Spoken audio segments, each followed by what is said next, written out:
Good morning everyone, welcome to exam orbit classes.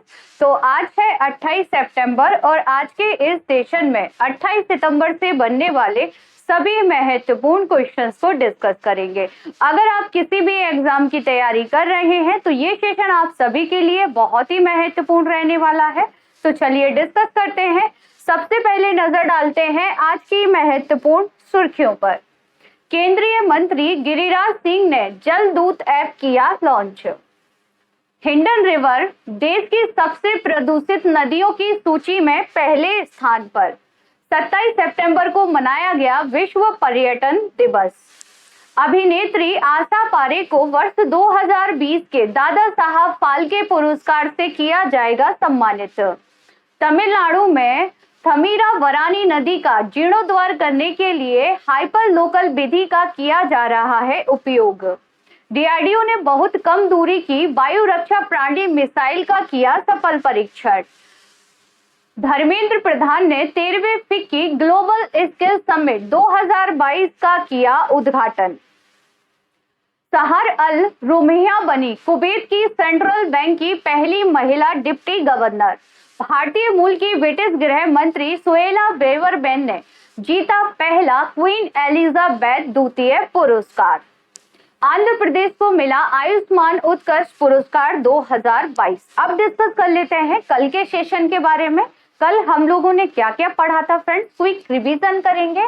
तो जियो मेलिनो को किस देश की पहली महिला प्रधानमंत्री बनाया जाएगा? तो इटली की पहली महिला प्रधानमंत्री बनेंगी। ठीक है। बथुकम्मा उत्सव का आयोजन किया जा रहा है तेलंगाना राज्य में। नवजात मृत्यु दर कम करने के लिए असम सरकार ने सरकारी अस्पतालों में सांस नामक वायु दाब मशीन का उपयोग करने की मंजूरी दे दी है। बाल विवाह को मिटाने के लिए अलीबा पहल की शुरुआत की गई है उड़ीसा राज्य में। किस देश ने शॉटगन विश्व चैंपियनशिप की ट्रैप टीम जूनियर पुरुष प्रतियोगिता में स्वर्ण पदक जीता है? भारत ने। खबरों में रहा नेहरू क्या है फ्रेंड्स? तो ये एक तूफान है जिसने फिलीपींस में तबाही मचाई हुई है। आगे बढ़ते हैं। मैसूर दशहरा महोत्सव का उद्घाटन किया गया है राष्ट्रपति द्रौपदी मुर्मू जी के द्वारा। कहां पर? कर्नाटक में। देश के चुनिंदा शहरों का स्वच्छ वायु सर्वेक्षण होगा। इसमें 131 शहरों को शामिल किया गया है। केंद्रीय कृषि एवं किसान कल्याण मंत्री यानी कि नरेंद्र सिंह तोमर ने राष्ट्रीय बीज निगम के जैविक बीज फार्म की जो आधारशिला रखी है वो मुरैना मध्य प्रदेश में रखी है। किस भारतीय लेखिका और कवयित्री ने पेन जर्मन हरमन कैस्टेन पुरस्कार 2022 जीता है? तो मीना कंडा स्वामी ने यह पुरस्कार जीता है। तो फ्रेंड्स ये था कल का करंट अफेयर। अगर डिटेल से जानना है तो कल की क्लास जरूर देख लीजिएगा। चलिए डिस्कस करते हैं फर्स्ट क्वेश्चन आज के सेशन का। 2020 के दादा साहब फाल्के पुरस्कार से किसे सम्मानित किया जाएगा फ्रेंड्स? तो ये पुरस्कार दिया जाएगा, किसको दिया जाएगा? आशा पारेख को। किसे दिया जाएगा? आशा पारेख को इस पुरस्कार से सम्मानित किया जाएगा। फ्रेंड्स बहुत ही महत्वपूर्ण क्वेश्चन है ये। अगर आपसे पूछा जाए कि दादा साहब फाल्के पुरस्कार पहली बार किसे दिया गया था, तो देविका रानी को दिया गया था पहली बार। ठीक है। 2019 में दिया गया था रजनीकांत को और 2018 में फ्रेंड्स यह पुरस्कार दिया गया था अमिताभ बच्चन को और 2020 का जो पुरस्कार है वो आशा पारेख को दिया जाएगा। डिस्कस कर लेते हैं इसी से रिलेटेड कुछ एक्स्ट्रा फैक्ट के बारे में। तो आशा पारेख को ये पुरस्कार कहां पर दिया जाएगा? तो 68वां राष्ट्रीय फिल्म पुरस्कार समारोह होगा जिसका आयोजन होना है 30 सितंबर को। ठीक है। इसका जो उद्घाटन करेंगे वो करेंगी राष्ट्रपति द्रौपदी मुर्मू जी और इसी समारोह में जो आशा पारेख है इन्हें सम्मानित किया जाएगा। ठीक है। और आशा पारेख को 1992 में पद्मश्री भी दिया गया था फ्रेंड्स। आशा पारेख कौन है? तो ये अभिनेत्री है। ठीक है। डिस्कस कर लेते हैं दादा साहब फाल्के पुरस्कार के बारे में बेसिक इंफॉर्मेशन। तो यह पुरस्कार फिल्म व सिनेमा जगत का सर्वोच्च सम्मान है। यह पुरस्कार भारतीय सिनेमा के विकास में उत्कृष्ट योगदान के लिए दिया जाता है। ठीक है। यह पुरस्कार भारत सरकार द्वारा भारतीय सिनेमा के पितामह कहे जाने वाले यानी कि दादा साहब फाल्के की स्मृति में 1969 में इसकी शुरुआत की गई थी। अगर पूछ लिया जाए कि भारतीय सिनेमा के पितामह के नाम से किसे जाना जाता है, तो दादा साहब फाल्के जी को जाना जाता है और इन्हीं की स्मृति में 1969 में दादा साहब फाल्के पुरस्कार की शुरुआत की गई थी। बढ़ते हैं आगे। तो यह पुरस्कार सूचना एवं प्रसारण मंत्रालय द्वारा दिया जाता है, ये पॉइंट भी आप सभी को याद रखना है। 1969 में पहली बार देविका रानी को दिया गया था, जो कि एक अभिनेत्री थी। दादा साहब फाल्के पुरस्कार में 1 स्वर्ण कमल दिया जाता है और 10 लाख की नगद राशि दी जाती है। ठीक है, चलिए बढ़ते हैं आगे। तो अगर आप लोग पहली बार चैनल पर विजिट कर रहे हैं तो चैनल को सब्सक्राइब कर लीजिएगा, साथ ही बेल आइकन दबाना बिल्कुल ना भूलें, जिससे आप लोगों को क्लास का नोटिफिकेशन सबसे पहले मिल जाएगा। अगर क्लास अच्छी लग रही है तो क्लास को ज्यादा से ज्यादा शेयर कीजिएगा, लाइक कीजिएगा और चैनल को सब्सक्राइब जरूर कर लीजिएगा। बढ़ते हैं आगे। जलदूत एप्लीकेशन को किसने लॉन्च किया है? तो फ्रेंड, जलदूत जो एप्लीकेशन है ये लॉन्च की गई है गिरिराज सिंह जी के द्वारा। गिरिराज सिंह जी ने जलदूत ऐप को लॉन्च किया है। फ्रेंड, जलदूत ऐप क्या है? तो जलदूत ऐप जिससे देश भर के गांव के चयनित कुओं के जल स्तर को पता लगाया जाएगा, यानी कि जो कुएं में कितना जल है ये इसके द्वारा पता लगाया जाएगा। किस ऐप के द्वारा? तो जलदूत एप्लीकेशन के द्वारा कुएं के जल स्तर को मापा जाएगा। ठीक है, बढ़ते हैं आगे। अटल भूजल योजना कब शुरू की गई थी? तो 1 अप्रैल 2020 में इस योजना की शुरुआत की गई थी। जल शक्ति अभियान आप सभी को ज्ञात होगा 2019। ठीक है, वर्तमान में जल मंत्री कौन है? तो गजेंद्र सिंह शेखावत है। ठीक है, किसके द्वारा वर्ष 2022 के लिए जल शक्ति अभियान कैच द रेन अभियान शुरू किया गया था? तो ये राष्ट्रपति जी द्वारा किया गया था। किसके द्वारा? राष्ट्रपति के द्वारा इस अभियान की शुरुआत की गई थी। ठीक है, हर घर जल वाला भारत का पहला जिला पूछे तो कौन सा है फ्रेंड्स? हर घर जल वाला भारत का पहला जिला है बुरहानपुर। बुरहानपुर जो कि कहां पर है? तो ये है आपका मध्य प्रदेश में। ठीक है, और अगर आपसे पूछ लिया जाए कि हर घर जल वाला राज्य कौन सा है फ्रेंड्स, तो हर घर जल वाला जो राज्य है वो है आपका गोवा। कौन सा होगा? तो गोवा होगा हर घर जल वाला राज्य। ठीक है, इसके अलावा अगर आपसे पूछ लिया जाए नल से पीने योग्य पानी वाला शहर, तो वो है आपका पुरी। पुरी कहां पर है? तो ये है आपका उड़ीसा में। कहां पर है फ्रेंड्स? तो उड़ीसा में है। तीनों पॉइंट आप सभी को याद रखना है। नेक्स्ट क्वेश्चन है, खबरों में रही थमीराबरानी नदी। फ्रेंड्स, ये एक नदी का नाम है जो कि सुर्खियों में है, डिस्कस करेंगे इसके बारे में। तो थमीराबरानी नदी किस राज्य में बहती है? तो पहला पॉइंट तो याद रखेंगे, ये एक ही राज्य में बहती है, यानी कि तमिलनाडु में ही ये बहती है। तमिलनाडु से ही इसकी शुरुआत होती है और मन्नार की खाड़ी में जाकर ये अपना जल गिरा देती है, यानी कि कुल मिलाकर ये एक ही राज्य में बहती है। अब ये सुर्खियों में क्यों है? तो हाल ही में इसके जीर्णोद्वार करने के लिए तमीरा सेस नामक एक हाइपर लोकल विधि का उपयोग किया जा रहा है इसके जीर्णोद्वार करने के लिए इस नदी के। ठीक है, जो कि तमिलनाडु की एक प्रमुख नदी है। ये तमिलनाडु की एकमात्र 12मासी नदी है। ठीक है, ये भी आप सभी याद रखेंगे। और ये कहाँ से निकलती है? तो ये पश्चिमी घाट के पोधी गई पहाड़ियों से निकलती है और जाकर कहाँ गिरती है? तो मन्नार की खाड़ी यानी कि बंगाल की खाड़ी में ही अपना जल गिरा देती है। ठीक है, और साथ ही में याद रखना है कि संगम युग साहित्य में इसका व्यापक रूप से उल्लेख किया गया है इस नदी का। तो मैप में आप सभी देख सकते हैं तमिलनाडु में यहाँ आपको देखने को मिलेगी ये नदी। ठीक है, यहाँ पर आपको देखने को मिलेगी ये नदी। बढ़ते हैं आगे। विश्व पर्यटन दिवस कब मनाया जाता है फ्रेंड्स? तो विश्व पर्यटन दिवस मनाया जाता है आपका 27 सितंबर को। 27 सितंबर को मनाते हैं विश्व पर्यटन दिवस। ठीक है, और इसकी जो शुरुआत हुई थी वो संयुक्त राष्ट्र द्वारा वर्ष 1980 में की गई थी। इसका उद्देश्य क्या है फ्रेंड्स? तो दुनिया भर के लोगों को पर्यटन के प्रति जागरूक करना, ये इसका प्रमुख उद्देश्य है। ठीक है, संयुक्त राष्ट्र विश्व पर्यटन संगठन ने विश्व पर्यटन दिवस यानी कि 2022 के लिए मेजबानी सौंपी है इंडोनेशिया को। ठीक है, और पर्यटन दिवस 2022 की जो थीम है वो है पर्यटन पर पुनर्विचार। ये इस बार की थीम है, तो थीम याद रखेंगे आप सभी। अगला क्वेश्चन है कि एक सर्वे रिपोर्ट के अनुसार उत्तर प्रदेश राज्य में सबसे अधिक प्रदूषित नदियों की सूची में सबसे ऊपर स्थान किसका है फ्रेंड्स? तो हिंडन नदी का है। हिंडन नदी सबसे प्रदूषित सूची में शामिल हुई है, सबसे ऊपर स्थान है। हिंडन नदी आपकी निकलती है शिवालिक से।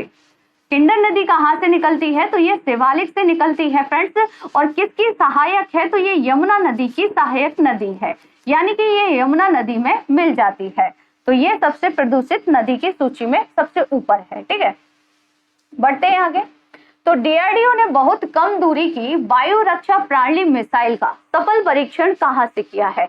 तो फ्रेंड्स, कम दूरी की, बहुत ही कम दूरी की जो वायु रक्षा प्रणाली मिसाइल है, इसका जो सफल परीक्षण किया गया है वो किया गया है आपका कहां से? उड़ीसा। उड़ीसा में, यानी कि चांदीपुर प्रक्षेपण केंद्र से इस मिसाइल का सफल परीक्षण किया गया है डीआरडीओ के द्वारा। डिस्कस कर लेते हैं डीआरडीओ के बारे में। तो फ्रेंड्स, याद रखेंगे डीआरडीओ की स्थापना 1958 में हुई थी। डीआरडीओ का जो हेडक्वार्टर है वो है नई दिल्ली में। डीआरडीओ का हेडक्वार्टर कहां पर है? तो नई दिल्ली में है। और डीआरडीओ के हाल ही में अध्यक्ष कौन बने हैं? समीर वी कामत को बनाया गया है। इस मिसाइल के बारे में डिस्कस करें तो BSHORADS ये इसका शॉर्ट फॉर्म है। पूरा फुल फॉर्म होगा इसका very short range air defence system. ठीक है, और यह वायु रक्षा प्रणाली कम दूर और कम ऊंचाई वाले हवाई खतरों को आसमान में ही खत्म करने में सक्षम है, जिसका परीक्षण डीआरडीओ ने किया है। नेक्स्ट क्वेश्चन है 13वें फिक्की ग्लोबल स्किल समिट 2022 का उद्घाटन किसने किया है? तो फ्रेंड्स, 13वें फिक्की ग्लोबल स्किल समिट 2022 का जो उद्घाटन किया गया ना, वो शिक्षा मंत्री धर्मेंद्र प्रधान जी के द्वारा किया गया है। डिस्कस कर लेते हैं समिट के बारे में फ्रेंड्स। तो ये 13वां समिट था। ठीक है, और federation of India chambers of commerce and industry ये इसका फुल फॉर्म है। शॉर्ट फॉर्म में इसको फिक्की कहते हैं। ठीक है, यह भारत में शीर्ष व्यापारिक घरानों का एक व्यापारिक लोबी समूह है, जिसकी स्थापना घनश्याम दास बिड़ला के द्वारा की गई थी। स्थापना कब की गई थी? तो 1927 में हुई थी। इसका जो हेडक्वार्टर है वो नई दिल्ली में है, और वर्तमान में इसके जो अध्यक्ष हैं वो है संजीव मेहता। अगला क्वेश्चन है सहार अल रुमेहा किस देश के सेंट्रल बैंक की पहली महिला डिप्टी गवर्नर बनी है? तो फ्रेंड्स, ये कुवैत की जो सेंट्रल बैंक है ना, इसकी पहली महिला डिप्टी गवर्नर बन गई है। नाम याद रखेंगे, सहार अल रुमेहा। ठीक है, तो ये पहली महिला डिप्टी गवर्नर बनी है। अगर आपसे पूछ लिया जाए कि भारतीय रिजर्व बैंक की पहली महिला डिप्टी गवर्नर कौन थी, तो केजे उदेसी थी। ये नाम भी आप सभी को याद रखना है, और इस पद के लिए उन्हें 2003 में नियुक्त किया गया था। आगे डिस्कस कर लेते हैं कुवैत के बारे में बेसिक इंफॉर्मेशन। तो कुवैत की जो राजधानी है वो कुवैत शहर है। कुवैत की मुद्रा कुवैती दीनार है। ठीक है, राजा या अमीर यहाँ पर कौन है? तो शेख नवाब अल अहमद अल जबर अल सबा है। प्रधानमंत्री हैं यहाँ के शेख अहमद नवाब अल सबा। ठीक है, नेक्स्ट क्वेश्चन है किस भारतीय मूल की महिला ने पहला महारानी एलिजाबेथ द्वितीय पुरस्कार 2022 जीता है?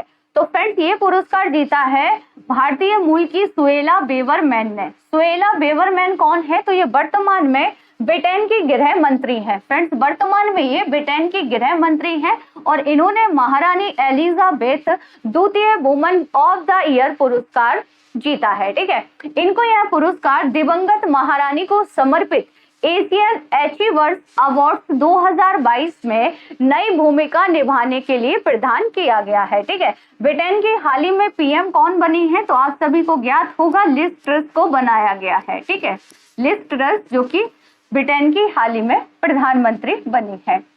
अगला क्वेश्चन है किस राज्य को शीर्ष प्रदर्शन करने वाले राज्य और केंद्र शासित प्रदेश के रूप में आयुष्मान उत्कर्ष पुरस्कार से सम्मानित किया गया है? तो फ्रेंड्स, ये पुरस्कार दिया गया है आंध्र प्रदेश को। आंध्र प्रदेश राज्य को इस पुरस्कार से सम्मानित किया गया है, जैसा कि आप सभी देख सकते हैं। और नई दिल्ली में आयोजित 2 दिवसीय आरोग्य मंथन 2022 में आंध्र प्रदेश को पुरस्कृत किया गया है। ठीक है, डिस्कस करेंगे कि आयुष्मान भारत प्रधानमंत्री जन आरोग्य योजना के 4 साल और आयुष्मान भारत डिजिटल मिशन के 1 साल पूरे होने के उपलक्ष्य में राष्ट्रीय स्वास्थ्य प्राधिकरण द्वारा आरोग्य मंथन 2022 का आयोजन किया गया था। केंद्रीय स्वास्थ्य एवं परिवार कल्याण मंत्री यानी कि मनसुख मांडविया द्वारा यह पुरस्कार वितरित किए गए हैं। अब डिस्कस कर लेते हैं टॉप 10 स्टैटिक जीके क्वेश्चन। शरीर में रक्त की कमी से कौन सा रोग होता है? एनीमिया। शाहजहां द्वारा बनवाई गई प्रमुख इमारतें कौन कौन सी हैं? तो इसमें आपका दिल्ली का लाल किला आ जाएगा, जामा मस्जिद आ जाएगी, आगरा की मोती मस्जिद आ जाएगी और ताजमहल आ जाएगा। सिंधु घाटी सभ्यता की खोज कब और किसके द्वारा की गई थी? तो 1921 में दयाराम साहनी के द्वारा सिंधु घाटी सभ्यता की खोज की गई थी। सिख धर्म के प्रवर्तक कौन थे? तो गुरु नानक देव को कहा जाता है। स्वराज मेरा जन्मसिद्ध अधिकार है और इसे मैं लेकर रहूंगा, ये किसने कहा था? तो लोकमान्य बाल गंगाधर तिलक द्वारा कहा गया था, जो कि महात्मा गांधी के राजनीतिक गुरु थे। भारत की तीनों सेनाओं का मुख्यालय कहाँ स्थित है? तो नई दिल्ली में आपको देखने को मिलेगा। 1857 का प्रथम स्वाधीनता संग्राम कहाँ से प्रारंभ हुआ था? तो मेरठ से इसकी शुरुआत हुई थी। अजंता वह एलोरा की गुफाएं कहाँ पर स्थित है? तो ये औरंगाबाद के निकट यानी कि महाराष्ट्र में आपको ये दोनों गुफाएं देखने को मिलेंगे।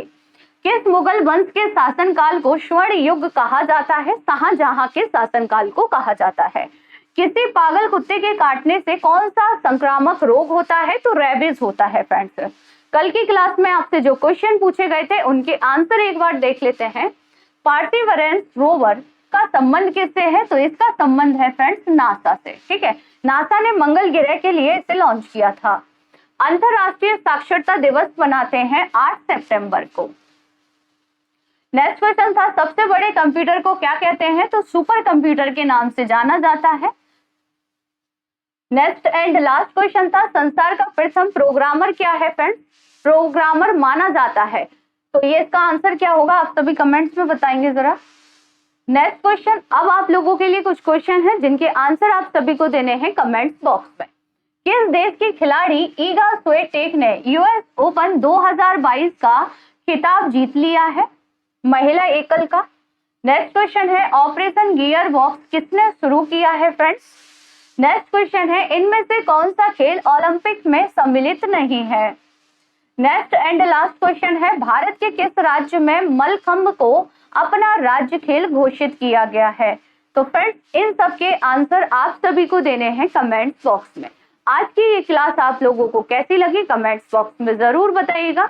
अगर क्लास अच्छी लगी हो तो क्लास को ज्यादा से ज्यादा शेयर कीजिएगा, लाइक कीजिएगा, सब्सक्राइब चैनल को जरूर कर लीजिएगा, जिससे आगामी जो क्लासेस हैं उनका नोटिफिकेशन आप सभी को सबसे पहले मिल जाएगा।